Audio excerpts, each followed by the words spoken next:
வணக்கம் அன்பான ரிஷபராசி நேயர்களே, இந்த செப்டம்பர் மாதத்தில் உங்களுடைய பயணப்பாதை மிகவும் அற்புதமாக இருக்கும். திருமணமானவர்கள் ஒருவருக்கொருவர் உணர்ந்து பக்குவமாக பேசி தன்னுடைய காரியத்தை வெல்ல வேண்டும் இந்த நேரம். ஏனென்றால் அந்த வீட்டு அதிபதி என்ன செய்கிறார்னா, தேவகுரு நட்சத்திர சாரத்தில் செல்வதாலும் அந்த 8ஆம் அதிபதியோட சாரத்தில் செல்வதாலும் அந்த 8ஆம் அதிபதியோடு செல்வதனாலும் நீங்கள் சின்ன சின்ன விஷயத்துக்கெல்லாம் கொடுக்கல, எனக்கு தரமாட்டாங்க சொல்லி சண்டை சச்சரவு போட்டாதீங்க. நீங்கள் சண்டை சச்சரவு போடலன்னாலும் வாய் தவறி வார்த்தை வந்து உங்களை ஒரு விதமான மனோநிலைக்கு கொண்டு போகும். மனசில் எண்ணங்கள் எது இருந்தாலும் ஒரு வகையான கோபத்துக்கு ஆளாக்கணும். உங்களுடைய எண்ணத்தின் மூலமாக உங்களுடைய கணவரோ மனைவியோ ஒருவருக்கொருவர் ஒரு மனஸ்தாபத்தை உண்டு பண்ணும். ஒரு கீழே காசு வச்சுட்டு போகிறார், ஏன் கையில் கொடுத்து போகக்கூடாதா, இனி ஏன் எடுத்துக்கூடாதா, அப்படிப்பட்ட எண்ணம் வரும். ஒரு ஸ்கூலில் படிக்கிற பசங்களாக இருந்தாலும் சரி, அவங்க கொடுக்கும்போதுக்கு இந்த கை மாற்றி கொடுத்துட்டாலோ இல்லை ஒரு மாதிரி மனசை வேகப்படுறது மாதிரி காட்டி நடந்துக்கிட்டாலோ ஆசிரியர்கள் உங்கள் மீது கோவப்படுவார்கள். கையில் அடிச்சிட்டாங்க, காலில் அடிச்சிட்டாங்க, கோவப்படுறாங்கன்னு சொல்லி ரிப்போர்ட் பண்ணுவீங்க. இது ஒரு 10 வயசுக்குள்ளே இருக்கிற பிள்ளைங்களுக்கு. காலேஜில் இருக்கிற பிள்ளைங்களாக இருந்தாக்க அவங்க அவசியம் இந்த மாதம் உங்கள் ஜாதகத்தை காட்டினால் சிறப்பற்ற நிலை புரிஞ்சுக்கணும். இது ஏன்னு கேட்டால் அவங்கவுங்க பருவநிலைக்கு ஏற்ப நடக்கும். 7ஆம் அதிபதி 5 இருக்க காதல், வம்பு வழக்கு, காதல் தோல்வி, அதனால் பிரச்சனை, மனசில் உளைச்சல், அங்கே காலேஜ் போகும்போது செல்லு கீழே வந்து உடையிறது, இல்லை செல்லை பிடிங்கிட்டு போடுறது, இல்லை செல்லு சம்பந்தமான பிரச்சனை வருது, இதெல்லாம் உங்களுக்கு வரும்.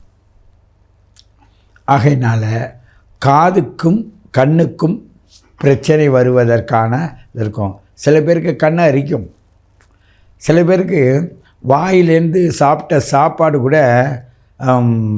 ஒரு மாதிரியான நிலைக்கு கொண்டு போகும். இது அவங்கவுங்களுக்கு தகுந்த மாதிரி மாறும். படிப்பு, உங்களுடைய போக்குவரத்து செலவுக்கு உள்ள காசு வாங்கிறது, செலவு பண்ணுறது, இதெல்லாம் கிடைச்சாலும் அதை அனுபவிக்க முடியாத பிரச்சனையாக இருக்கும். சில பேருக்கு யாரு கூடயா சேர்ந்து போவீங்க, நீங்கள் போகிற இடம் காலதாமதமாகி அவங்களுக்காக டிலே ஆகிறதுனால உங்களுக்கு மனசுக்கு கஷ்டம் வரும். இதெல்லாம் வராத பாதுகாப்பது உங்களுடைய கடமை.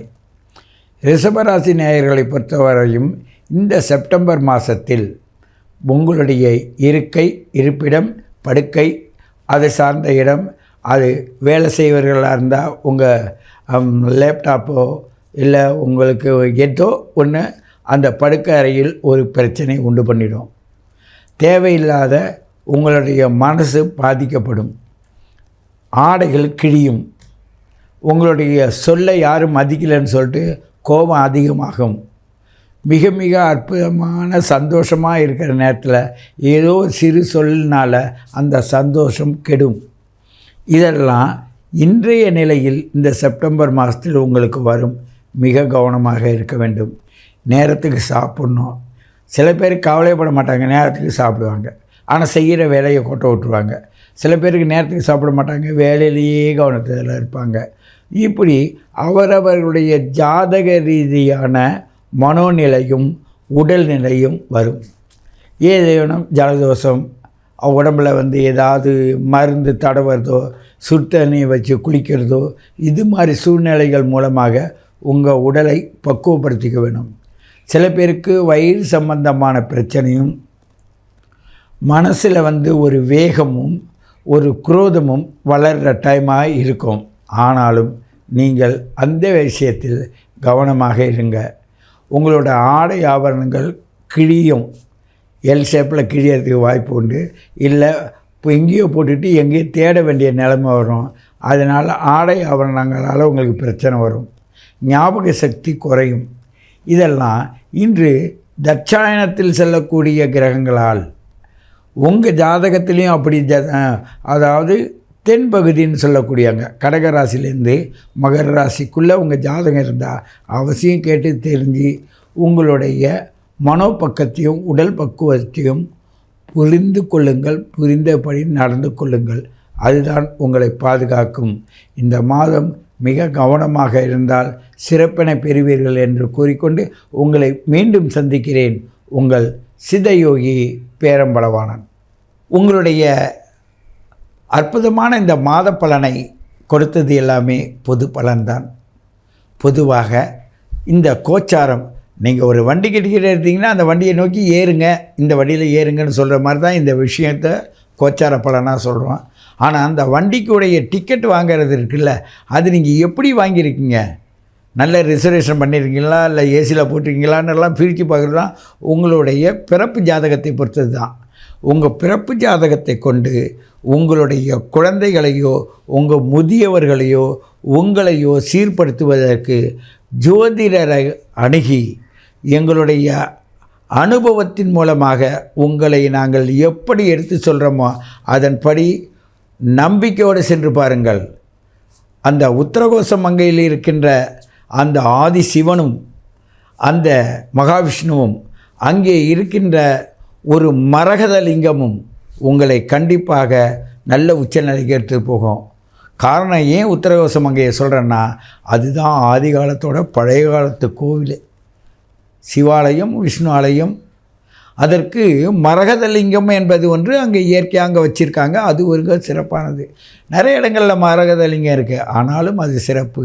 ஏன் அந்த மரகதலிங்கத்தை இப்பொழுது சொல்கிறேன்னா, இந்த ஆவணி மாதம், இந்த செப்டம்பர் மாதமானது உங்களுக்கு அந்த கன்னியா ராசிக்கும் அதே சிம்ம ராசிக்கும் இணைந்து போகும்போது கன்னியா ராசியில் மகர கிரகத்துக்குடைய புதன் பகவானுடைய ஆட்சி உச்சம் மூல திரிகோணம் அமைந்திருப்பதனால் இந்த நேரத்தில் உங்களுக்கான மரமும் உங்களுக்கான நவரத்தினங்களும் கேட்டு தெரிந்து கொண்டு உங்கள் வாழ்க்கையை சிறப்பாக அமைத்து கொள்ள வேண்டும்.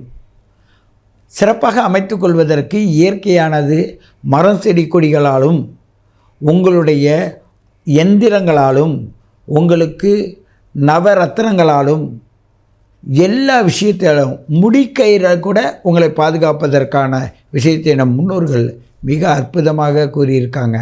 அதுவன்படி நாங்கள் பல பேருக்கு பல விஷயங்களை செய்ய சொல்கிறோம். ஆனால் இதில் என்னை பொறுத்தவரை என்னென்னா, நான் செய்வதை நீங்கள் செய்யுங்கள், உங்கள் குடும்பத்திற்கு நீங்கள் செய்து பழகுங்கள், உங்களோட பாரம்பரியத்தை நீங்கள் வகுத்து வளர்த்து கொண்டு போங்கன்னு சொல்கிறது தான். அந்த இடத்துல நான் ஸ்பெஷலிஸ்ட் அப்படின்னு எல்லோரும் சொல்கிறாங்க. ஏன்னு கேட்டால் யாருமே சூட்சமத்தை அவங்களுக்கு சொல்லிக் கொடுக்க மாட்டாங்க. நான் அவங்களுக்கு குருவாக இருக்கணும், அவங்க எங்கிட்ட வரணும். அந்த காலம்லாம் மாறி போச்சு. இப்போ கோடிக்கணக்கான பேர் அவங்கவுங்களுக்கு பார்க்கறதுக்கு நேரம் இல்லை, புதுசாக வந்துக்கிட்டே இருக்காங்க. அதனால் வந்தவங்களை பொறுத்த வரையும் அதில் நிறைவாக பயணியுங்கள் என்று கூறிக்கொண்டு உங்களை மீண்டும் சந்திக்கிறேன். உங்கள் சித்தயோகி பேரம்பளவாணன்.